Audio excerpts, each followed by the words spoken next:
Students बात करेंगे position and equal vectors की।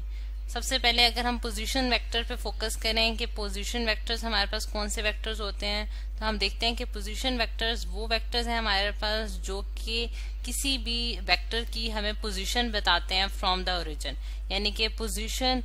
जो है वो शो करना और with respect to the origin जो है वो हमारे पास जो है वो पोजीशन वेक्टर कहलाएगा। अब इसको देखते हैं कि हमारे पास ये किस तरह से जो है रिप्रेजेंट करता है पोजीशन को। तो उसके लिए अगर हम एक वेक्टर ड्रॉ करती हूँ students with respect to the origin, यहाँ ये मैं लाइन कंप्लीट कर लूँ, ठीक है। अगर हम देखें कि हमारे पास एक वेक्टर है, जिस तरह से अगर मैं यहाँ ड्रॉ करती हूँ एक एक्स एक्सिस और y एक्सिस हम ड्रॉ करते हैं, ये हमारे पास y एक्सिस है स्टूडेंट्स, ये मेरे पास x एक्सिस आ गया, ठीक। और मैं यहाँ एक वेक्टर ड्रॉ करती हूँ जो कि a वेक्टर कहला रहा है, ठीक है। ये वेक्टर मेरे पास a वेक्टर है स्टूडेंट्स, और ये इसके दो पॉइंट्स हैं। एक पॉइंट जो है वो ओरिजिन पॉइंट कहलाएगा, और ये पॉइंट जो है ये मेरे पास फाइनल पॉइंट है जो कि हेड और यानी कि ये टेल है और ये हेड है हमारे पास, ठीक है। ये पॉइंट P है जो कि जो है रिप्रेजेंट किया गया है A और B के साथ। अब ये जो है बेसिकली ये हमें स्टूडेंट्स पोजीशन बता रहा है। इसमें जो A है और B है वो हमारे पास क्या है, A जो है वो बेसिकली हमारे पास जो है वो इसका x कंपोनेंट है अलोंग द x एक्सिस, ठीक है। और इसी तरह B जो है वो हमारे पास y कंपोनेंट है A का with in the direction of y axis, ठीक है। यानी कि ये B है और ये हमारे पास A है। तो A और B जो है वो पॉइंट्स मतलब कि जो मैग्नीट्यूड्स, यानी कि इसने ओरिजिन से x एक्सिस में जो डिस्टेंस ट्रेवल किया वो स्टूडेंट्स यहाँ से यहाँ तक जो डिस्टेंस ट्रेवल किया वो A डिस्टेंस ट्रेवल किया है, और ओरिजिन से उसने इस पॉइंट तक जो डिस्टेंस ट्रेवल किया है इन द y डायरेक्शन वो हमारे पास B है। तो इस वजह से हमने उसका जो पॉइंट लिखा है वो P is equal to A भी लिखा है। अब जो वेक्टर A है उसको मैं किस तरह से रिप्रेजेंट कर सकती हूँ, तो वो आप देखेंगे कि A इंटू I हैट आ जाएगा हमारे पास, plus B into J hat आ जाएगा हमारे पास। तो ये हमारे पास स्टूडेंट्स हो जाएगा कि हमारे पास ये वेक्टर है और ये उसका पोजीशन वेक्टर जो है वो हमारे पास इस तरह से रिप्रेजेंट किया जाता है, P is equal to A B। अच्छा, अब अगर हम देखें कि इसका मैग्नीट्यूड भी हम निकाल सकते हैं बहुत आसानी से, जिस तरह से A वेक्टर, सॉरी यहाँ मैंने A लिखना था, A वेक्टर का जो हमारे पास मैग्नीट्यूड होगा वो हमारे पास क्या होगा, under the root A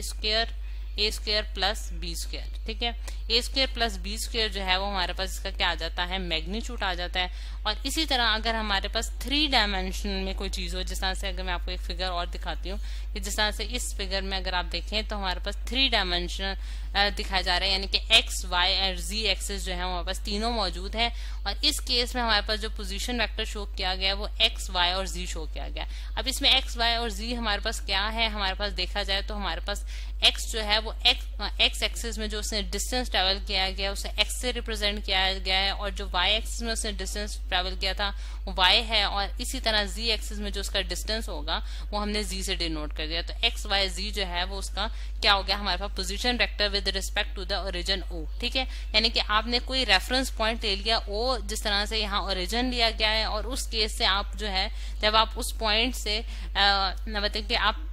origin से स्टार्ट करके हर एक्सिस में उसकी लेंथ मेजर करते हैं, तो वो आपके पास बेसिकली पोजीशन बता देता है कि वो एक्स एक्सिस में कितना फैला हुआ है, वाई एक्सिस में कितना फैला है और जी एक्सिस में कितना फैला है। अब ये चीज जो है ये स्टूडेंट्स हमारे पास पोजीशन वेक्टर कहलाती है। अब अगर हम देखें स्टूडेंट्स की इसकी इंपॉर्टेंस जो है वो इक्वल वेक्टर्स के केस में भी हमें नजर आएगी कि अगर हम इक्वल वेक्टर्स को देखें, इसके लिए मैं आपको एक और डायग्राम भी दिखाती हूँ कि हमारे पास इक्वल वेक्टर्स जो होते हैं वो किस तरह से होते हैं। कि ये आपके पास एक डायग्राम आ गया। अगर मैं थोड़ा सा स्क्रॉल करके हम नेक्स्ट पेज पे चले जाते हैं कि हाँ, यहाँ मैं इसको पेस्ट कर देती हूँ। ये हमारे पास स्टूडेंट्स इक्वल वेक्टर्स की डायग्राम है। अगर हम इक्वल वेक्टर को सबसे पहले एक्सप्लेन करते हैं कि हमारे पास इक्वल वेक्टर्स जो होते हैं वो कौन से वेक्टर्स होते हैं।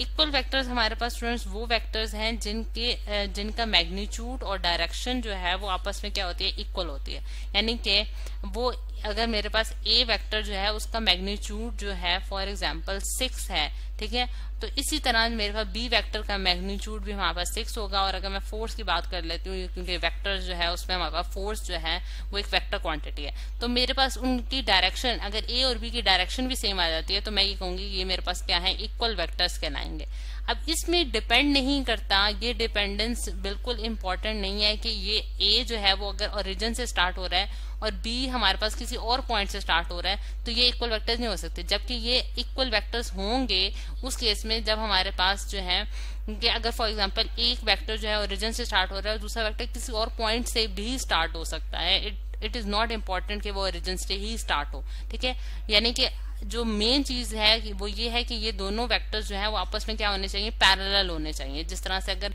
मैं यहाँ एक और रफ डायग्राम से ड्रॉ करूं तो आप देख सकते हैं कि अगर मेरे पास ये एक्सेस हैं और यहाँ मेरे पास एक वेक्टर जो है वो ए वेक्टर ये है और इसी तरह एक और वेक्टर है जो कि यहाँ से स्टार्ट हो रहा है और ये मेरे पास बी वेक्टर है, लेकिन ये दोनों वेक्टर्स आपस में पैरेलल हैं और दूसरा ये कि इनके मैग्नीट्यूड सेम है, इनकी डायरेक्शन सेम है, तो इस वजह से हम इन्हें क्या कहेंगे कि ये इक्वल वेक्टर्स हैं। लेकिन अगर डायरेक्शन चेंज हो जाती है या फिर मैग्नीट्यूड चेंज हो जाता है तो फिर उस केसेस में ये इक्वल वेक्टर्स नहीं कहलाएंगे। अब यहाँ अगर मैं देखूं स्टूडेंट्स के ये वाली जो आपको डायग्राम दिखाई जा रही है इसको अगर आप थोड़ा सा और करके देखें तो आप देख सकते हैं कि एक जो हमारे पास वेक्टर है वो ओरिजिन से स्टार्ट हुआ है, 0 0 पॉइंट है, और दूसरा इसका जो एंड पॉइंट है वो 5 और 3 है। यानी कि 5 और 3 से जो पोजीशन वेक्टर शो किया गया है, अगर मैं P is equal to bracket के अंदर 5 और 3 लिखूं तो देखो उससे उसका क्या मतलब है कि ये हमारे पास जो यानी कि इसने जो एक्स एक्सिस में स्टूडेंट डिस्टेंस ट्रेवल किया है वो हमारे पास कितना डिस्टेंस है, वो हमारे पास डिस्टेंस है 5 का। यानी कि यहाँ से यहाँ तक जो डिस्टेंस इस वेक्टर ने ट्रेवल किया वो 5 मीटर्स का है फॉर एग्जांपल, ठीक है। और जो वाई एक्सिस में उसने डिस्टेंस ट्रेवल किया है वो हमारे पास जस्ट 3 मीटर्स का है, ठीक है। यानी कि यहाँ पे हमारे पास 3 वैल्यू आई होगी। इसी तरह अगर हम वेक्टर बी को देखें, यानी कि ये अगर फॉर एग्जांपल मेरे पास वेक्टर ए है और ये मेरे पास वेक्टर बी है, तो वेक्टर बी को देखें स्टूडेंट्स तो वो किसी और पॉइंट से स्टार्ट हो रहा है जो कि ये पॉइंट है, और ये पॉइंट जो है वो लाई करता है ओरिजिन से जो इसका डिस्टेंस है वो यहाँ से यहाँ तक जो डिस्टेंस है ये 2 है, और इसने जो वाई एक्सिस में इस पॉइंट ने डिस्टेंस ट्रेवल किया वो 4 है, ठीक है। और इसी तरह ये इसका जो एंड पॉइंट हो रहा है स्टूडेंट्स, एंड पॉइंट जो है वो यहाँ से 7 मीटर्स का इसने डिस्टेंस ट्रेवल कर लिया है, 7 मीटर का डिस्टेंस ट्रेवल कर लिया है, और वाई एक्सिस में भी इसने 7 मीटर्स का डिस्टेंस ट्रेवल किया है, ठीक। अब अगर हम देखना चाहते हैं कि आइदर ए और बी क्या इक्वल वेक्टर्स हैं या नहीं, तो उसके लिए क्या किया जाएगा कि अगर मैं ए वेक्टर को देखूं तो ए वेक्टर मैं किस तरह से निकालूंगी स्टूडेंट्स। ए वेक्टर मैं निकालूंगी जिस तरह से अगर आप देखें कि मैं 5 माइनस 0 करूंगी इंटू आई हैट प्लस मैं करूंगी 3 माइनस 0 इंटू जे हैट, यानी कि मैंने उसका final point minus initial point into I hat लिखा है plus final point minus initial point into J hat लिखा है। यानी कि वाई एक्सिस में उसका फाइनल पॉइंट माइनस जो है उसका वाई एक्सिस में यानी कि ओरिजिन से उसका फाइनल पॉइंट वो लिख दिया है, और इस तरह से जो वेक्टर मेरे पास आया है वो मेरे पास क्या आया है 5 आई हैट प्लस 3 जे हैट आ गया। इसी तरह मैं बी वेक्टर निकालने की कोशिश करती हूँ। बी वेक्टर मैं किस तरह से निकालूंगी, final point minus initial point. अब फाइनल पॉइंट हमारे पास क्या है स्टूडेंट 7 माइनस 2, यानी कि 7 जो है वो इसका फाइनल पॉइंट है in the x direction into I hat, ठीक है, और प्लस जो है 7 माइनस 4 इंटू जे हैट, ठीक है। तो यहाँ से मैं जब कंक्लूजन निकालती हूँ तो 7 माइनस 2 जो है वो मेरे पास 5 आई हैट प्लस 3 जे हैट, यानी कि 7 माइनस 4 भी हमारे पास 3 आता है, जिससे मुझे ये पता चल गया कि इनकी डायरेक्शंस तो सेम थी, जो कि आप देख सकते हैं कि हमें नजर आ रहा है कि इनकी जो डायरेक्शंस हैं वो बिल्कुल सेम है, ये पैरेलल है एक दूसरे के, और मैग्नीट्यूड्स भी हमने यहाँ से देख लिया है कि वो भी सेम है। हमारे पास 5 आई हैट प्लस जे हैट जो है वो दोनों जो है वो एक जैसे उनके आंसर्स आ रहे हैं, जिससे हमें ये पता चल गया कि ए वेक्टर जो है वो बराबर है बी वेक्टर के, जिसकी वजह से हम ये कहेंगे कि ये हमारे पास क्या कहलाएंगे, इक्वल वेक्टर्स कहलाएंगे। तो ये है स्टूडेंट्स हमारे पास इक्वल वेक्टर्स का कॉन्सेप्ट, और इसमें हमने पोजीशन वेक्टर्स को भी समझने की कोशिश की है।